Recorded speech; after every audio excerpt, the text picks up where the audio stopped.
नमस्कार विद्यार्थियों, मैं कमल किशोर आदर्श विद्या मंदिर माध्यमिक आदर्श शिक्षण संस्थान की ऑनलाइन क्लास में आपका स्वागत है। पिछले वीडियो में अपन सप्तमी क्लास के विज्ञान विषय का पहला पार्ट 2 में पोषण, इसमें अपन पेड़ पौधे भोजन किस प्रकार बनाते हैं इसके बारे में अध्ययन किया था, यानी प्रकाश संश्लेषण क्रियाओं के बारे में अध्ययन किया, यानी प्रकाश संश्लेषण पेड़ पौधे कैसे करते हैं। आज अपन पार्ट 2 में पोषण की अन्य विधियों का अध्ययन करेंगे, जिसमें अन्य विधियां किस प्रकार से होती, जैसे आप जानते हैं कि वह पेड़ पौधे जो अपना भोजन स्वयं बनाते हैं उसे स्वपोषी कहते हैं। इसके विपरीत वह पेड़ पौधे जो अपने भोजन के लिए प्रत्यक्ष या अप्रत्यक्ष रूप से दूसरे पर निर्भर रहते हैं उसे विषमपोषी कहते हैं। तो आज अपन विषमपोषी प्रकार की विधियों का अध्ययन करेंगे, जिसमें परजीवी, कीटभक्षी, मृतजीवी, सहजीवी। तो परजीवी क्या है, परजीवी किसे कहते हैं? यानी आपने अमर बेल को देखा होगा। अमर बेल अन्य पौधे पर आरोहित रहती है, यानी उस पर लिपटी हुई रहती है। जिस अमर बेल जिस पौधे पर लिपटी हुई रहती है उस पौधे को परपोषी कहते हैं, और अमर बेल उस पौधे से पोषण को प्राप्त करती है, इसलिए उसे परजीवी कहते हैं। अब आपको पता है अमर बेल उस पौधे से क्यों पोषण प्राप्त करती है? क्योंकि अमर बेल के अंदर क्लोरोफिल नामक वर्णक नहीं पाया जाता है, और क्लोरोफिल वर्णक नहीं पाए जाने के कारण अमर बेल है अपना भोजन स्वयं नहीं बना सकती है, इसीलिए दूसरे पौधे पर निर्भर रहती है। तो जिस पौधे पर अमर बेल लिपटी रहती है उस पौधों से ये अपना भोजन प्राप्त करती है। दूसरा है कीटभक्षी। कीटभक्षी यानी वह पादप जो कीटों का भक्षण करते हैं, यानी कीटों का भक्षण करते हैं। कीट उसके संपर्क में आता है तो कीट उससे चिपक जाता है, और चिपक करके उसमें पाचक रस का स्राव होता है और उस कीटों का पाचन कर लेता है। इस प्रकार के पादप को कीटभक्षी पादप कहते हैं। तीसरे नंबर पर आ रहा है मृतजीवी। मृतजीवी क्या है? जैसे सड़े गले पदार्थ पर कोई कवक है उग जाता है, उससे पोषण प्राप्त करता है, उसे मृतजीवी कहते हैं। चौथे नंबर पर है सहजीवी। सहजीवी किसे कहते हैं? यानी दो जीव एक साथ में रहते हैं, जिसमें एक जीव क्या करता है, उसको स्थान प्रदान करता है, रहने का आवास प्रदान करता है, और दूसरा जीव से पोषण प्रदान करता है। इसीलिए दोनों एक दूसरे पर निर्भर रहते हैं, उसे बोलते हैं सहजीवी। क्या कहते हैं? सहजीवी। तो अपन एक एक करके इसका विस्तृत अध्ययन करेंगे। तो सर्वप्रथम अपन किसका अध्ययन करेंगे? परजीवी।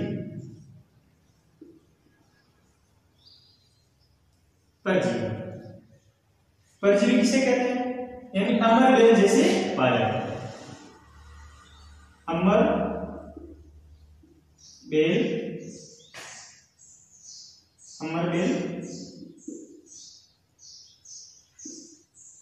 अन्य पेड़ पौधों पर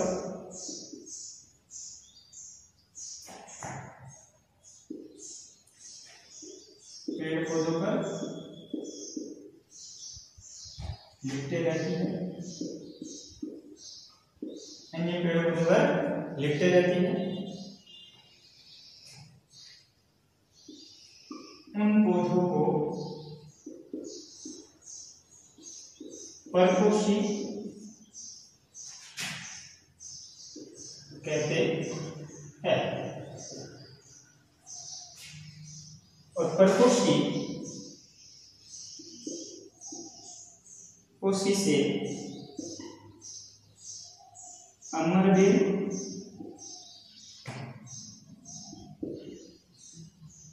भोजन प्राप्त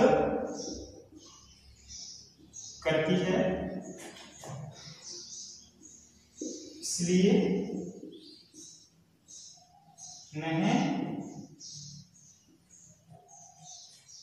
परजीवी कहते हैं।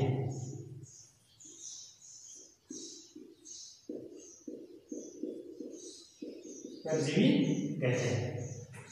तो देखिए परजीवी यानी अमरबेल अन्य पेड़ पौधों के ऊपर, अन्य पेड़ पौधों के ऊपर, अन्य पेड़ पौधों के पौधों पर लिपटे रहते हैं। उन पौधों को क्या कहते हैं? उन पौधों को परपोषी कहते हैं।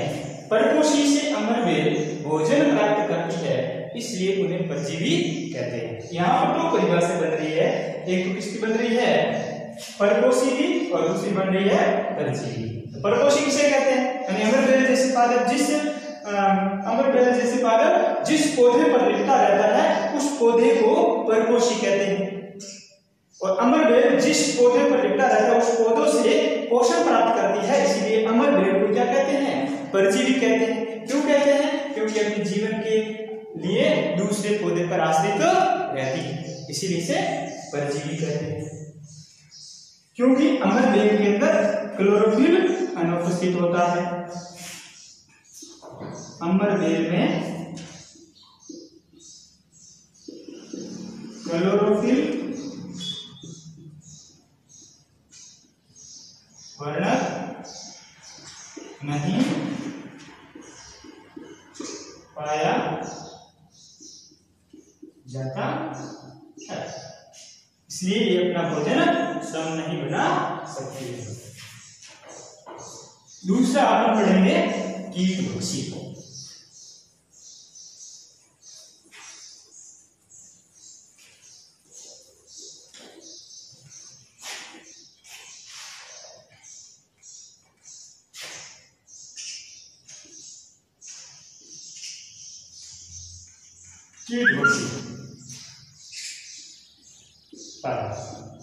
कीटभक्षी पादप किसे कहते हैं? वह पादप जो कीटों का भक्षण करते हैं। वह पादप जो भोजन के रूप में कीटों का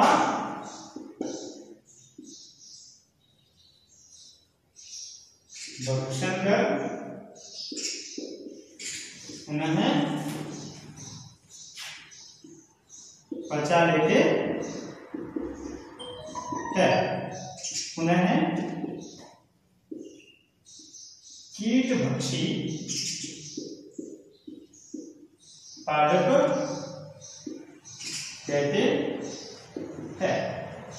जैसे कीटभक्षी पादप जैसे यूट्रिकुलेरिया, डायरिया, घटपर्णी, इसके उदाहरण घटपर्णी, यूट्रिकुलेरिया,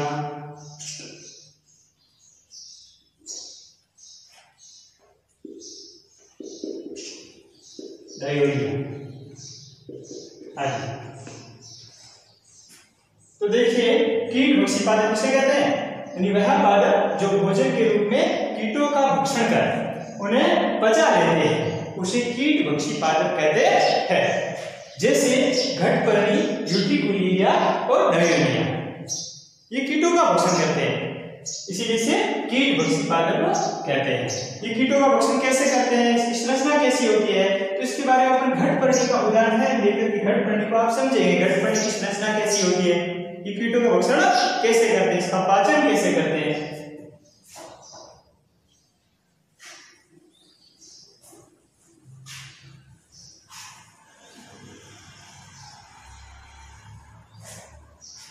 कीटभक्षी पादप घटपर्णी।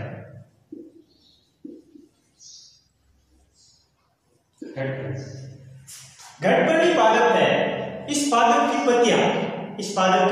पत्तियां घड़ेनुमा संरचना में रूपांतरित हो जाती है। किस संरचना में रूपांतरित हो जाती है? घड़ेनुमा संरचना में रूपांतरित हो जाती है, यानी इस प्रकार से।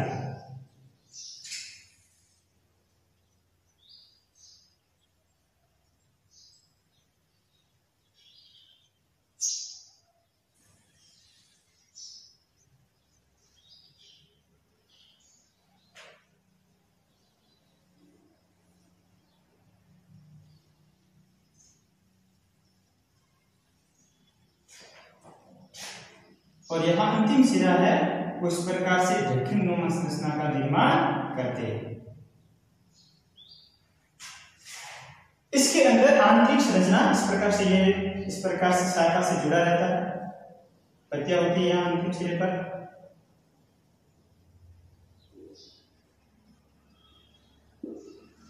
तो ये आपसे पूछा जाए कि घटपर्णी क्या है, तो घटपर्णी क्या है? घटपर्णी एक पादप है जो किसका भक्षण करता है? कीट का भक्षण करता है, इसीलिए इसे क्या कहते हैं? कीट भक्षी पादप कहते हैं।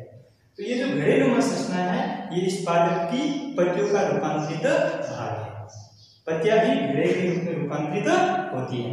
इसकी संरचना देखिए इस प्रकार से घड़ेनुमा होती है, इसके अंतिम सिरे पर ढक्कनुमा संरचना होती है। इसके अंदर है इस प्रकार से छोटे छोटे रोम होते हैं जो अंदर की ओर इस प्रकार से विन्यासित रहते हैं, और इसके अंदर यहाँ पर चिपचिपा पदार्थ होता है, पाचक रस होता है। इसके अंदर क्या होता है? चिपचिपा पदार्थ, उसको क्या कहते हैं? पाचक रस। घटपर्णी का पाचक रस, तो इसमें पाचक रस पाया जाता है।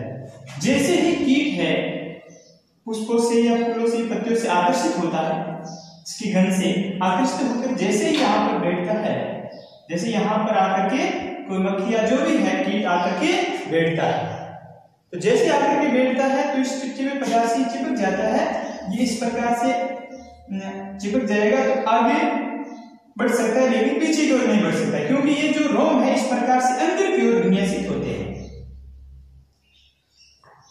आगे बढ़ता जाएगा और आगे बढ़कर कहाँ जाएगा? यहाँ इस स्थान पर आ जाएगा, या अंदर यहाँ आकर के इस रोम के अंदर फंस जाएगा। तो यहाँ पर फंस जाने के पश्चात यहाँ पर क्या होता है? पाचक रस का स्राव होता है, और ये पाचक रस इन कीटों का क्या कर लेता है? पाचन कर लेता है। इसीलिए इसे कीटभक्षी पादप कहते हैं। तो ये आपको जो संरचना आ गई होगी किसकी? घटपर्णी की संरचना।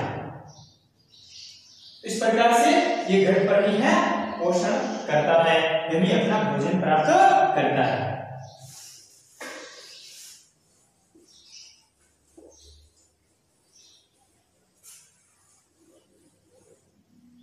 अगला है मृतजीवी।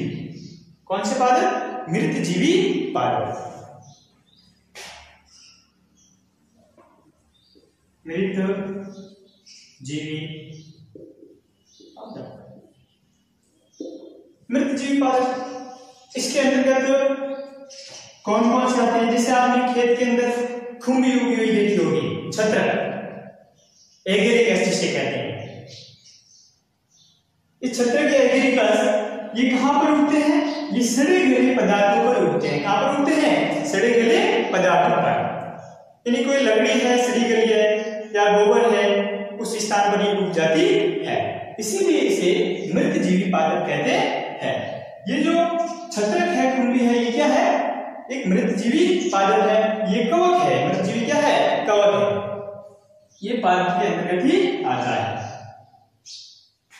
तो मृतजीवी पादप यानी इसकी परिभाषा क्या होगी? वह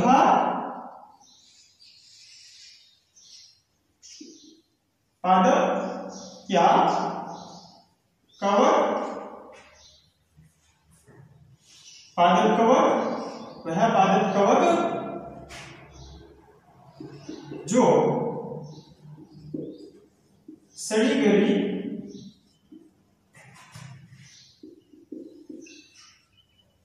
वस्तुओं व मृत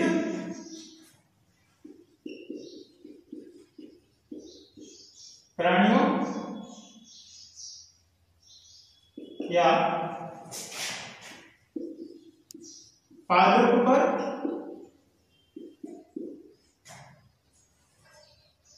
उग जाते हैं, वह इन पदार्थों से, इन वस्तुओं से भोजन प्राप्त करते हैं। इसलिए इसे क्या कहते हैं? मृतजीवी कहते हैं। क्या कहते हैं भाई? मृतजीवी कहते हैं, मृतजीवी कहते हैं। तो पूछा जाए मृतजीवी पादप किसे कहते हैं? मृतजीवी किसे कहते हैं। तो आप क्या बताएंगे कि वह पादप या वह कवक जो सड़ी गली वस्तुओं व मृत प्राणियों या मृत पादप पर उग जाते हैं, वह इन पदार्थों से भोजन प्राप्त करते हैं, यानी पोषण प्राप्त करते हैं, इसीलिए इसे मृतजीवी पादप कहते हैं। उदाहरण के तौर पर, उदाहरण क्या है इसका? उदाहरण क्या बताइए? हाँ, इसका उदाहरण है छत्रक। छत्रक एगेरिकस। तो ये है मृतजीवी के उदाहरण। तो मृतजीवी किसे कहते हैं समझ में आ गया ना?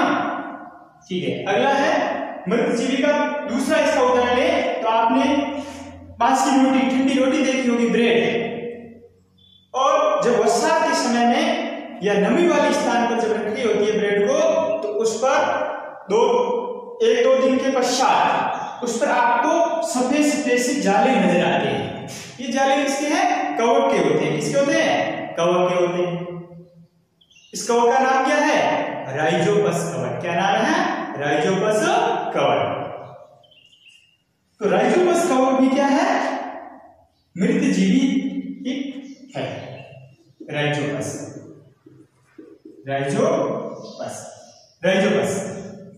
ये राइजोपस कहाँ होता है? यानी रोटी पर। जैसे ये रोटी है,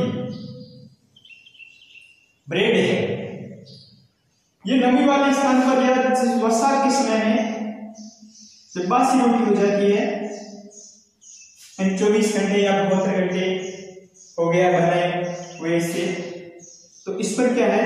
इस प्रकार से जाले जम जाते हैं, छुपे छुपे से जाले। जब रोटी को तोड़ेंगे तो उसके अंदर आपको जाले दिखेंगे। और ये जाले हैं इतने पतले और महीन होते हैं जो अपन आंखों से नहीं दिखाई देते हैं, ये दूर दूर तक इस प्रकार से चले जाते वृद्धि करते हैं। तो इसे भी क्या कहते हैं? मृतजीवी ही कहते हैं। तो राइजोपस किस पर पाए जाने वाला कवक है? हाँ, किस पर पाए जाने वाला कवक है? रोटी पर पाए जाने वाला कवक है। तो इसके लिए आप घर में प्रयोग कर सकते हैं, यानी रोटी को नम स्थान पर रख दीजिए, 24 से 72 घंटे तक रखिए या 2-3 दिन तक रखिए, तो उस पर आपको छोटे छोटे जाले, आपको सफेद सफेद जाले दिखाई देंगे। और ये जाले धीरे धीरे है बढ़ोतरी करते जाते हैं और अत्यधिक सघन हो जाते हैं। ये जो जाले हैं ये किसके होते हैं? राइजोपस कवक के होते हैं।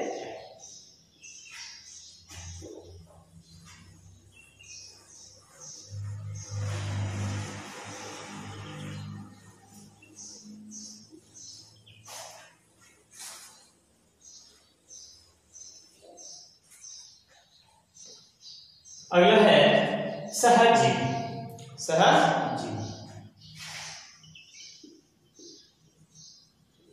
सहजीवी ये किस प्रकार के पोषण के लिए है? सहजीवी, तो सहजीवी, सह का मतलब है यानी सहयोग। दो जीवों का आपस में सहयोग से भोजन बना सकता है या एक स्थान प्रदान करता है, दूसरा उसको भोजन प्रदान करता है, इसलिए उसे क्या कहते हैं? सहजीवी।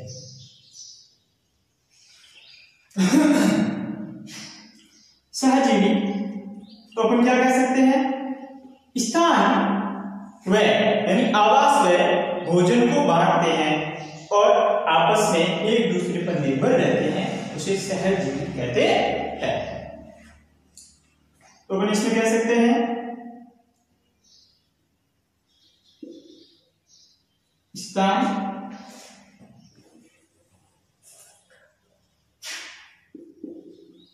दो जीव जो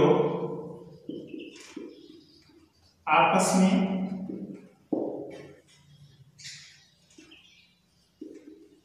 स्थान व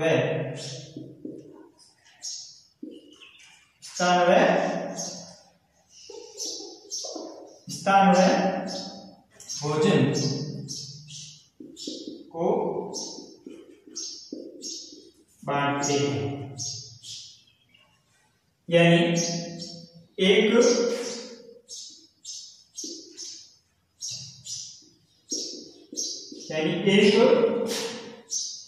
जीव स्थान प्रदान करता है करता है तो दूसरा जीव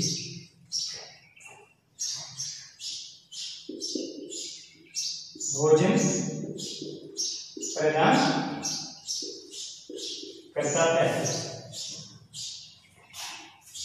उन्हें सहजीवी कहते हैं। मैं क्या कहते हैं? सहजीवी। जैसे उदाहरण के तौर पर लाइके, उदाहरण कौन है इसका? लाइके। लाइके में से कौन से दो जीव है इसके बारे में आप जानेंगे। तो आपको सहजीवी की परिभाषा समझ आ गई होगी कि सहजीवी किसे कहते हैं? दो जीव जो आपस में स्थान व भोजन को बांटते हैं, यानी एक जीव स्थान प्रदान करता है तो दूसरा जीव उसे भोजन प्रदान करता है। दूसरा जीव से क्या प्रदान करता है? भोजन प्रदान करता है। उन्हें सहजीवी संबंध कहते हैं। उन्हें क्या कहते हैं? सहजीवी संबंध कहते हैं। सहजीवी संबंध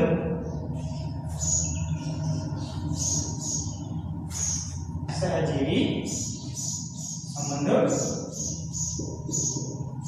कहते हैं और इन्हें सहजीविता या सहजीव कहते हैं। सहजीव कहते हैं, सहजीव संबंध कहते हैं, इन्हें सहजीवी कहते हैं। जैसे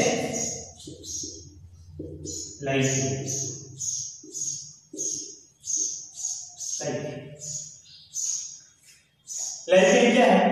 लाइके कवक और शैवाल का सम्मिलित रूप है। लाइके कवक और शैवाल का सम्मिलित रूप है। लाइके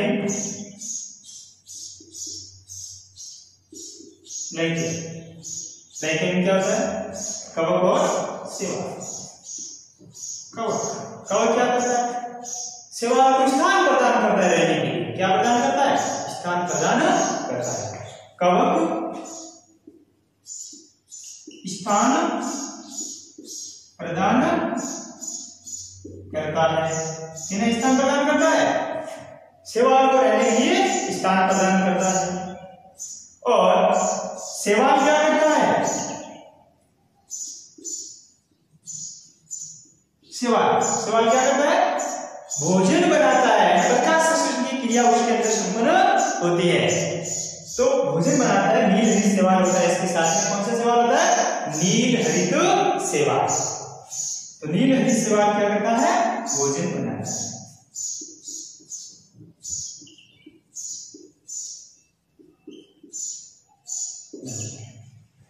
तो नील हरित शैवाल ने क्या किया? भोजन बना दिया। और कवक ने क्या किया? उस नील हरित शैवाल को स्थान प्रदान कर दिया, रहने के लिए स्थान दे दिया। तो शैवाल है और कवक पर निर्भर करता है और कवक किस पर निर्भर है? शैवाल पर निर्भर है। इसीलिए इसके बगैर ये नहीं जी सकता, इसके बगैर ये नहीं जी सकता। इसीलिए दोनों आपस में सहजीवी संबंध रखते हैं।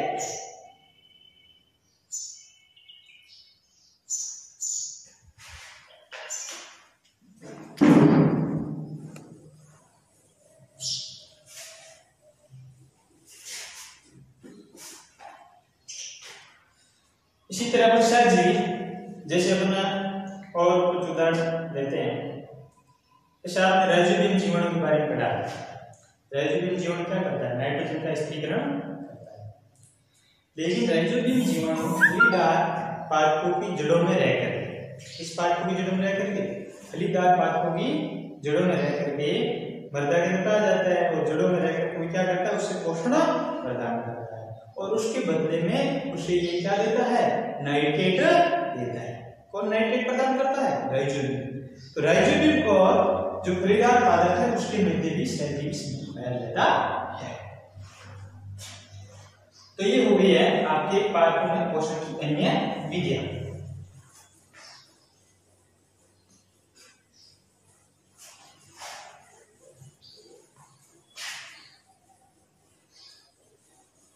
चलो ये पादपों में पोषण की अन्य विधियां है। तो आपके दिमाग में प्रश्न उठता होगा कि अक्सर ये पादप पुनः मृदा के अंदर होते हैं, तो ये वापस पुनः पोषक तत्व कहाँ से प्राप्त करते हैं, इसकी पुनः पूर्ति कहाँ से होती है, कैसे होती है, इसके बारे में अपन अध्ययन करेंगे, जानेंगे कैसे पुनः पूर्ति होती है। तो पोषक तत्व की पुनः पूर्ति, मृदा में पोषक तत्व की पुनः पूर्ति।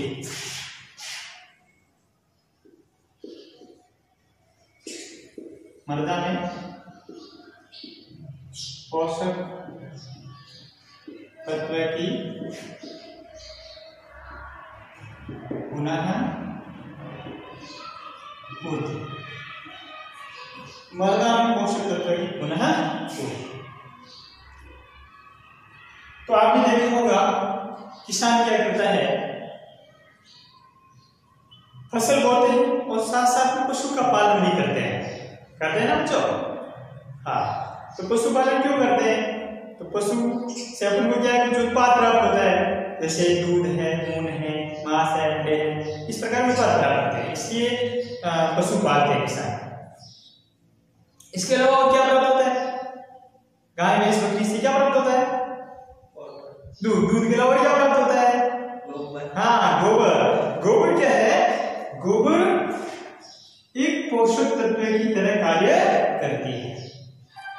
तो गोबर को एक स्थान पर उसे एकत्रित कर दिया जाता है और एकत्रित करने के पश्चात उसके अंदर कुछ रेड अर्थ वर्म छोड़ देते हैं, यानी लाल केंचुए या सूक्ष्म जीव उस पर क्रिया करते हैं और क्रिया करके उसके महीन चूर्णों में, छोटे छोटे चूर्णों में रूपांतरित कर देते हैं और उस छोटे छोटे चूर्णों में रूपांतरित करते हैं, उसे क्या कहते हैं, खाद। क्या कहते हैं, खाद।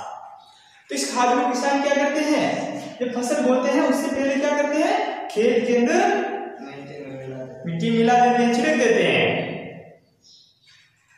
तो इस प्रकार से मृदा के अंदर मिला देते हैं, तो मृदा के अंदर पुनः पोषक तत्व की पूर्ति हो जाती है। इसलिए आपने देखा होगा कि बाजार से उर्वरक लाते हैं, डीएपी, जिंक थाइमेट, यूरिया, विभिन्न प्रकार के उर्वरक हो जाते हैं, कीटनाशक शाकनाशक लाते हैं फसल की सुरक्षा के लिए। तो ये जो उर्वरक होते हैं ये फसल के लिए, मिट्टी के लिए, फसल के लिए, मिट्टी के लिए क्या होती है, हानिकारक होती है, क्योंकि उर्वरक धीरे धीरे उर्वरक का उपयोग अधिक करते जाएंगे तो मिट्टी क्या हो जाएगी, दूषित हो जाएगी, क्योंकि उर्वरक से ह्यूमस का निर्माण नहीं होता है, मिट्टी में वृद्धि नहीं होती है, जबकि गोबर व खाद से मिट्टी में क्या होती है, वृद्धि होती है। तो किसान इस प्रकार से क्या करता है कि मृदा के अंदर क्या डालते हैं, खाद व उर्वरक डालते हैं, खाद व उर्वरक, खाद और उर्वरक डालते हैं। इस खाद और उर्वरक के द्वारा मृदा के अंदर पुनः पोषक तत्व की पूर्ति हो जाती है। और आपने देखा होगा जहां खाद और उर्वरक डालते हैं वहां पर फसल अच्छी पैदावार करती है, क्योंकि उसको पोषक तत्व की पूर्ति होती है और वहां पर अधिक अनाज पैदा होता है। तो इस प्रकार से खाद और उर्वरक डाल करके मिट्टी में मृदा के पोषक तत्व की पुनः पूर्ति कर जाती है। इसी तरह राइजोबियल जीवाणु की बात कर रहे थे, तो राइजोबियल जीवाणु क्या करता है, नाइट्रोजन का स्त्रीकरण करता है, यानी पेड़ पौधे जिस प्रकार के प्रकाश संश्लेषण की क्रिया के दौरान कार्बन डाइऑक्साइड का पत्तियों के द्वारा, रंध्रों के द्वारा अवशोषण किया जाता है, ठीक उसी तरह नाइट्रोजन का अवशोषण नहीं किया जा सकता। नाइट्रोजन का अवशोषण सिर्फ और सिर्फ नाइट्रेट के रूप में ही लिया जाता है, और वो कहां से लेते हैं, जड़ों के द्वारा। और लेते कैसे हैं, फलीदार पादप बो दिए एक बार, तो फलीदार पादप बो देंगे, तो ये फलीदार पादप से अपन को क्या प्राप्त होता है, भोजन का कौन सा अवयव प्राप्त होता है, घटक, हाँ प्रोटीन। कौन प्राप्त होता है, प्रोटीन। तो फलीदार पादप जैसे आपने देखा होगा मूंग है, मोठ है, तो जितने भी फलीदार पादप है उससे अपन को दाल प्राप्त होती है, और दाल से हमें क्या प्राप्त होती है, शरीर में किसकी पूर्ति होती है, प्रोटीन की पूर्ति होती है। प्रोटीन से हमारे शरीर में एंजाइम का निर्माण होता है, शरीर का निर्माण होता है, अपनी जो रोगों से लड़ने की क्षमता है वो पावरटी बढ़ती है। तो इस प्रकार से फसल को बदल बदल करके भिगोते हैं और बदल करके बोने से एक बार मृदा पादप होती है, तो उसके अंदर जड़ों के अंदर, यहाँ जड़ों के अंदर कल आपको बताया था पिछली वीडियो में, जड़ों के अंदर इस प्रकार से छोटी छोटी एक घंटियां होती हैं और राइजोबियम जीवाणु जो मृदा के अंदर होते हैं, वायुमंडल में होते हैं, तो ये जैसे इसके संपर्क में आता है तो इससे क्या करता है, आवास बना लेता है और यहां से ये क्या करता है, भोजन प्राप्त करता है। किससे? पौधों की जड़ों की भूमिकाओं से। और यहाँ नाइट्रोजन जो उपस्थित होती है, कहाँ होती है भाई नाइट्रोजन उपस्थित? हाँ, मृदा के अंदर भी रिक्त स्थान होता है, वहां पर गैस पड़ी रहती है, नाइट्रोजन गैस वायुमंडल में उपस्थित होती है। तो ये नाइट्रोजन को वायुमंडल में और मृदा के अंदर उपस्थित नाइट्रोजन को किसमें बदल देती है? नाइट्रोजन को किसमें बदल देती है भाई बताओ? नाइट्रोजन को किसमें बदल देती है? नाइट्रेट में। नाइट्रेट में कौन बदलता है? राइजोबियम जीवाणु। कौन बदलता है? राइजोबियम जीवाणु। नाइट्रोजन में कौन बदलता है? नाइट्रेट में राइजोबियम जीवाणु।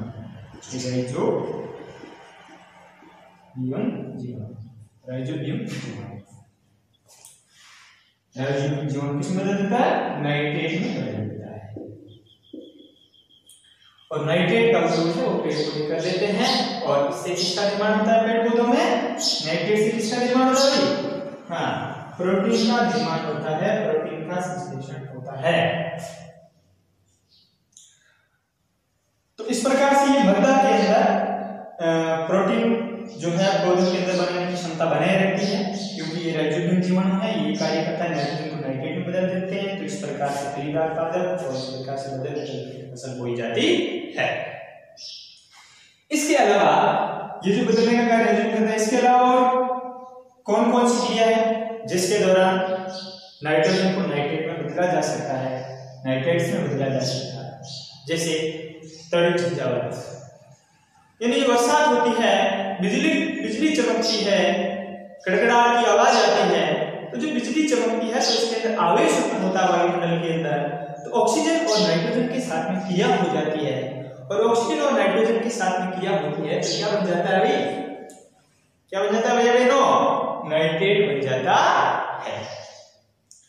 और ये नाइट्रेट वर्षा के साथ में भूमि पर बरस जाता है और यहाँ से ये जल के साथ में इसे अवशोषित मिलित अवस्था होता है और इसे अवशोषित कर लेता है और इस प्रकार से इसकी पुनः पूर्ति होती रहती है।